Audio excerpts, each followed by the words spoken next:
എണീക്കമ്മ, എണീക്ക്. ഏട്ടാ ഒന്ന് പിടിക്കാം. അമ്മ എണീക്ക്.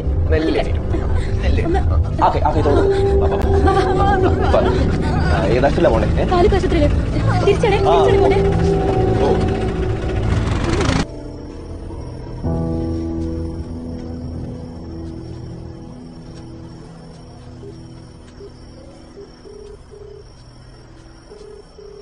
ഹലോ, കിടന്നായിരുന്നോ? സോറി ഇടോ, ഞാനൊരു ഹോസ്പിറ്റൽ കേസിൽ പെട്ടുപോയി. അങ്ങോട്ട് വരാൻ വേണ്ടി തന്നെ ഇറങ്ങിയതാ. സോറി. തന്നെ പറയാനില്ലെന്ന് പറഞ്ഞു. അതൊന്നുമില്ല. അങ്ങനെ പറയല്ലേ, വേണമെന്ന് വെച്ചിട്ടല്ലോ. ഞാൻ ഇപ്പോഴും ഹോസ്പിറ്റലിലാണ്. ശരി, എല്ലാവർക്കും അവരവരുടെ കാര്യങ്ങളല്ലേ.